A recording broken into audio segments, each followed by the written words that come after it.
O povo de Roma se preocupa principalmente com duas coisas: comida e espetáculos. Pelo menos era assim que um autor romano via a sua própria realidade. Mas até hoje, quando a gente pensa em Roma antiga, muitas das coisas que vêm à nossa cabeça realmente têm essa relação com espetáculos. Os gladiadores, as corridas de biga, a política do pão e circo, o Coliseu. Só que assim, apesar disso, curiosamente, pouquíssimas pessoas hoje já ouviram falar do maior espetáculo romano, que é o tema aqui desse vídeo, né? O espetáculo mais caro de se fazer, o mais tumultuado e o mais mortal também, que foram as naumaquias, as simulações de batalha naval. Então nesse vídeo a gente vai ver um pouco da história dessas naumaquias, como que elas funcionavam de fato, quem que lutava nesses espetáculos brutais e como que os romanos conseguiram fazer isso até dentro do Coliseu. Quer dizer, aqui tem uma controvérsiazinha, mas a gente vai chegar lá. E antes de falar das simulações de batalhas navais antigas, deixa eu falar rapidinho das simulações de batalhas navais recentes que você pode fazer no jogo World of Warships. O World of Warships é um jogo de guerra gratuito para PC e para console, que tem várias classes de navios para você escolher, tem porta-aviões, tem cruzadores, encouraçados, e são todos navios projetados realmente com base em documentos históricos reais e plantas mesmo desses navios da primeira metade do século XX. Os gráficos são extremamente realistas, a experiência em si é extremamente realista, né? Tem mapas lindos, e todo mês o jogo recebe conteúdo novo, tem novos navios, outras nações para você escolher, tem eventos temáticos também, já teve coisa tipo de Transformer, Godzilla e tal, tem umas viagens também, e por aí vai. E como eu disse, o jogo é gratuito, então é só você clicar no link que eu vou deixar na descrição aí embaixo e no primeiro comentário fixado também, para baixar o jogo e já começar a jogar. Aí uma dica, na hora de fazer o seu registro no jogo, né, coloca lá o código BRAVO, que você já ganha um pacote de brindes automaticamente, que são 500 dobrões, 1,5 milhão de créditos, 7 dias de conta premium e um navio extra. Então depois acessa lá o link para conferir o jogo e, dito isso, voltemos então para as simulações de batalhas navais romanas e para os espetáculos em geral, né, dos tempos do Coliseu. Bom, primeiro de tudo é importante a gente contextualizar a questão dos espetáculos em geral na história de Roma, porque esses eventos, diferente do que às vezes a gente costuma imaginar, não eram só uma frivolidade ou um programinha de final de semana para os antigos romanos. Pelo contrário, os espetáculos eram uma parte absolutamente central da vida e da cultura romana antiga. No início da história de Roma, os espetáculos tinham principalmente um sentido religioso muito forte. Era por meio de espetáculos, entre outras coisas, que a paz com os deuses, né, a Pax Deorum, era garantida. Um espetáculo podia servir tanto para atrair o favor dos deuses, quanto para afastar a ira dos deuses. Ele podia servir para solicitar ou para agradecer uma boa colheita, ou uma boa inauguração de um monumento público, ou uma boa batalha no contexto de guerra, ou até um bom descanso no contexto funerário. Inclusive, é provavelmente no contexto funerário que surgiram as batalhas de gladiadores. Segundo as fontes mais antigas que a gente tem sobre a origem desse espetáculo, as lutas de gladiadores começaram no século III a.C. e eram oferecidas inicialmente como parte dos ritos funerários de pessoas poderosas. Mas depois, claro, né, esses combates se expandiram para muito além desse contexto e ganharam também um apelo mais genérico de entretenimento e até um apelo político muito forte também, né? Podiam fazer muito bem para a imagem de um imperador, por exemplo, e atrair o favor ou afastar a ira não dos deuses, mas do povo. E claro, as lutas de gladiadores não eram os únicos espetáculos da Roma antiga. Antes da gente chegar no maior de todos os espetáculos, né, o mais surreal, que é o tema desse vídeo, vale a pena a gente listar outros aqui, dos mais lights, por assim dizer, para os mais letais. Primeiro, então, começando pelos lights, né, tinham os jogos cênicos, que eram basicamente performances teatrais, muitas delas inspiradas em tragédias e comédias gregas,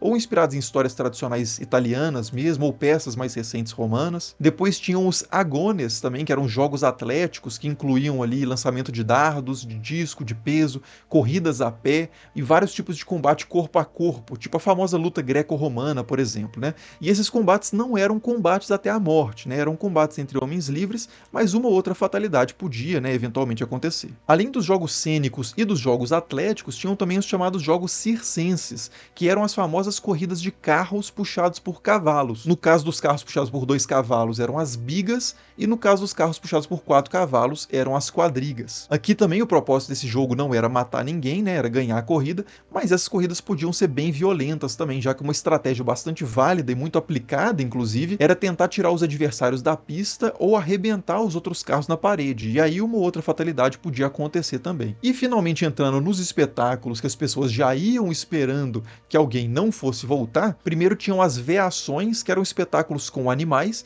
e que podiam ter a forma ou de caçadas de animais selvagens, por exemplo, caçadas a animais grandes como veados, ou pequenos como coelhos, ou então essas veações podiam acontecer também na forma de confrontos entre animais, grandes animais geralmente, né, ursos, leões, elefantes, e aqui podia ser tanto confrontos de animais uns contra os outros, ou animais contra pessoas condenadas à morte, né, e aqui no caso eram basicamente execuções públicas, né, já que não tinha a menor chance dessa pessoa escapar. E também podiam ser combates diretos entre animais e lutadores treinados e bem armados para isso. E aqui a gente já entra propriamente nos espetáculos de gladiadores. Geralmente os gladiadores eram escravos treinados para lutar, tanto contra animais quanto contra pessoas mesmo, contra outros gladiadores, e alguns deles podiam passar anos, décadas nessa situação. Nisso os gladiadores experientes acabavam se tornando muito valiosos, né, mercadologicamente mesmo, então nem sempre era interessante para quem organizava esses jogos promover combates até a morte entre eles. Às vezes a gente tem a ideia de que as lutas de gladiadores eram sempre mortais, e de fato eram muito mortais, mas era mais comum o gladiador derrotado ser poupado do que ser executado. Agora, no caso de outro espetáculo, a coisa era bem diferente, né? A mortalidade era absurda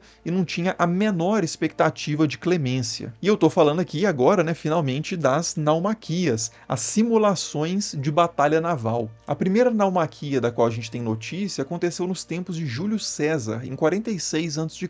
Nos anos anteriores, o César tinha conseguido 4 vitórias muito importantes em guerras, que foram as vitórias na Gália, no Egito, na Numídia e no Ponto. E para celebrar esse triunfo quádruplo, ele promoveu uma série de espetáculos, incluindo uma naumaquia. Para isso, ele mandou fazer um lago artificial nas margens do rio Tibre, e lá foram colocados vários navios militares tripulados por prisioneiros de guerra. A ideia aí era dividir os navios e os prisioneiros em 2 times, né, 2 exércitos, que tinham que batalhar até a morte diante da plateia romana e do próprio César. E um detalhe, como não faltavam prisioneiros de guerra nessa época, a preocupação com a sobrevivência deles era mínima, muito menor que a preocupação que se tinha com os gladiadores, que já não era assim tão elevada. Ou seja, valia tudo mesmo e a carnificina era geral. No caso dessa naumaquia promovida pelo Júlio César, a estimativa é de que 2.000 combatentes e 4.000 remadores tenham participado, à força, obviamente, desse evento. Isso significa necessariamente, né, milhares de fatalidades acontecendo em um único evento. E mais um detalhe surreal também dessas batalhas é que elas eram temáticas. Cada exército, entre aspas, representava um lado de uma batalha histórica importante. No caso da naumaquia promovida pelo Júlio César, a guerra simulada foi entre os reinos de Tiro e do Egito, e os participantes da batalha eram fantasiados, né, conforme o lado que eles estavam representando. Quer dizer, para quem estava organizando e assistindo a naumaquia, a coisa tinha uma dimensão de teatro e de faz de conta, só que para quem estava do lado de dentro, lutando, não tinha nada de teatrinho, né? Era matar ou morrer. E essa naumaquia de Júlio César, obviamente, não foi a única. César Augusto, depois dele, ofereceu também uma naumaquia no ano 2 depois de Cristo, e isso pela ocasião da inauguração do Templo de Marte, o deus da guerra. E aí, de novo, o aspecto religioso desses espetáculos. A naumaquia promovida pelo César Augusto também aconteceu nas margens do rio Tibre, e com água chegando por meio de um aqueduto de 30 quilômetros que tinha sido construído especialmente para isso. E no caso desse evento, o tema histórico dessa vez foram as batalhas entre atenienses e persas, numa alusão às guerras médicas ali do século V a.C.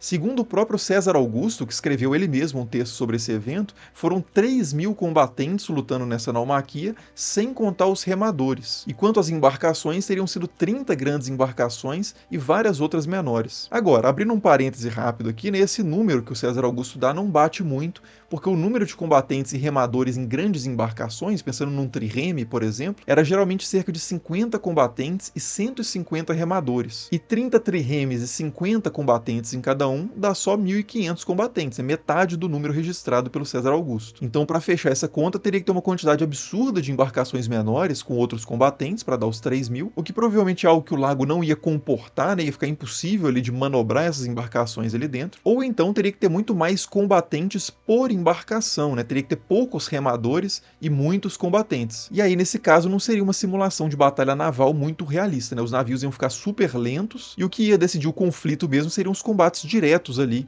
entre os combatentes muito mais do que técnicas, né, e manobras navais. Mas, de qualquer forma, o fato é que depois de algum tempo, né, 50 anos depois, a gente tem registro de outra grande naumaquia que aconteceu em Roma, e essa foi a maior de todas, inclusive, que foi realizada pelo imperador Cláudio. Essa já não aconteceu em uma bacia artificial, ela aconteceu num lago natural mesmo, muito maior que o cenário das naumaquias anteriores, e um lago, aliás, que tinha sido palco já de importantes batalhas reais, que é o Lago Futino ou Fuquino. O imperador Cláudio tinha planos de drenar esse lago, isso em 52 depois de Cristo. Então, para fazer uma espécie de despedida e também para atrair o favor dos deuses para a realização dessa obra, ele organizou uma naumaquia com 100 grandes embarcações e 19 mil homens no total, todos eles prisioneiros sentenciados à morte. E aqui não só prisioneiros de guerra, mas principalmente prisioneiros civis mesmo, criminosos e coisas do tipo. Uma das fontes que a gente tem sobre esse evento, que é o Suetônio, diz inclusive que esses homens saudaram o imperador dizendo as seguintes palavras: Morituri te salutant, os que estão prestes a morrer te saúdam. Essa frase ficou muito famosa depois, né? Mais recentemente ela aparece em filmes de gladiadores e tal, mas o único registro antigo que a gente tem dela é realmente nesse contexto da naumaquia de Cláudio. Agora, se essa história toda de simulação de batalha naval na Roma Antiga já não estava surreal o suficiente, a gente pode passar aqui para uma nova etapa, mais surreal talvez desses eventos,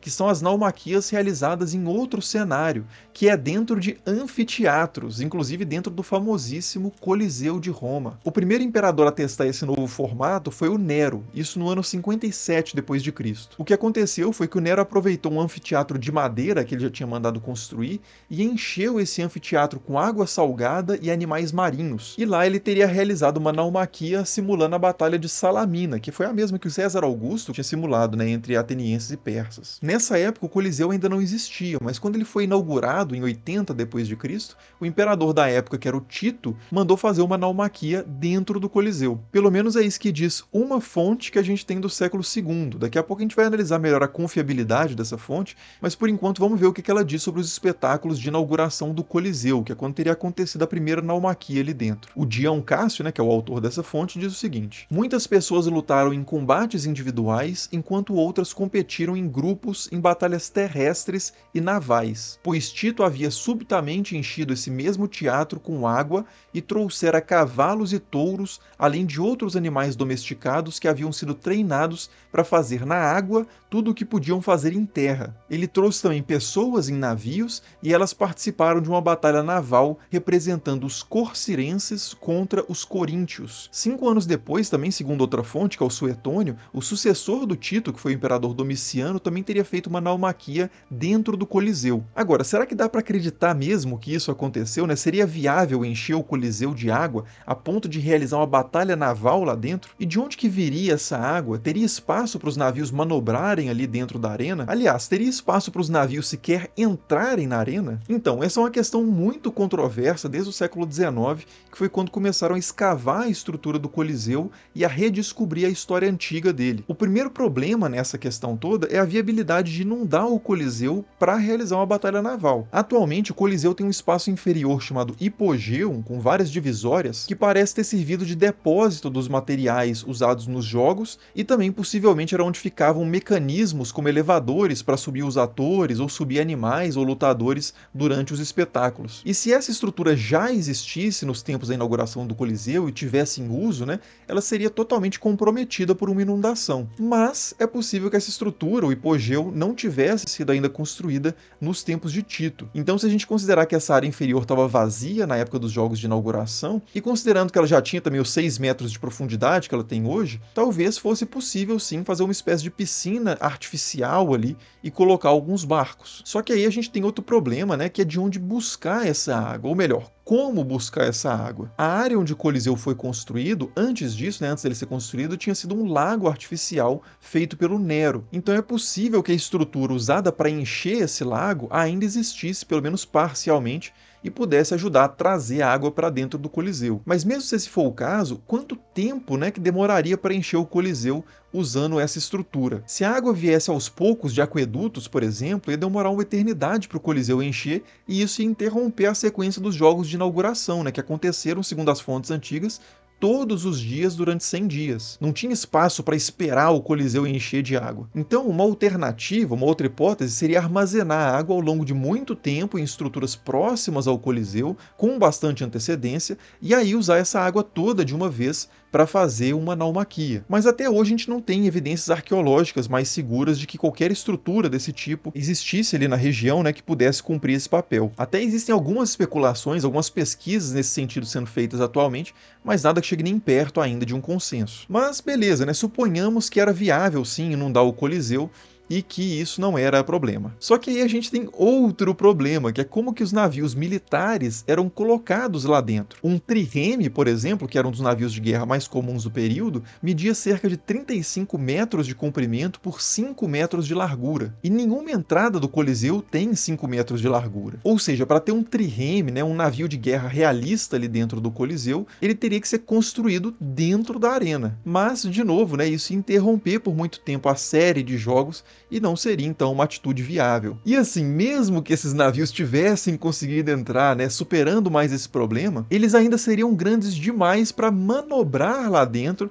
e a quilha deles, né, a parte de baixo, precisaria de mais profundidade de água também. Então assim, mesmo que tenha sido viável inundar o Coliseu, não teria sido viável usar navios de guerra reais lá dentro. Para realizar essas naumaquias internas, então, por assim dizer, teriam que ser usados navios em miniatura e possivelmente teriam que ser também navios adaptados para aquele espaço, né, sem quilha, por exemplo, e movidos por trilhos ou correntes, ou até ficando sem movimento mesmo, sendo usado só como uma espécie de cenário. E é mais ou menos isso que a maioria dos historiadores e arqueólogos hoje considera que tem acontecido ali no Coliseu em termos de naumaquias, né, de simulações de batalha naval. Se elas aconteceram mesmo, foram espetáculos muito mais modestos e muito menos realistas do que as naumaquias externas. Quer dizer, menos realista na questão da simulação de batalha naval propriamente, né, de manobras de navio e tal. Mas assim, né, ainda bastante realistas, né, assustadoramente realistas na questão dos combates e da letalidade própria de uma guerra. O que, aliás, para mim, pessoalmente, pelo menos, deixa a coisa ainda mais sinistra, na verdade, né, essa combinação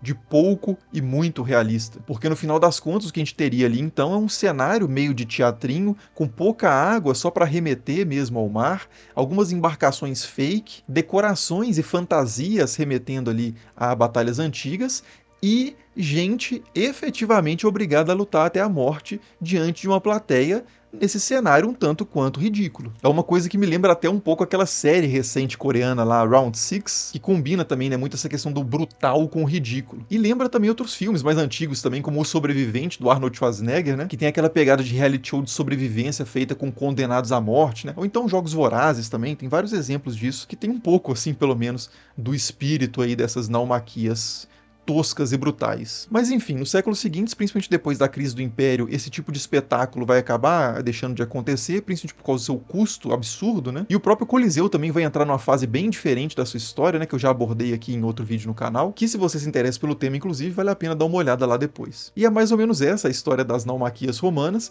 Como sempre, eu vou deixar referência para quem quiser se aprofundar no tema aí na descrição do vídeo. Muito obrigado por assistir e até o próximo. Falou!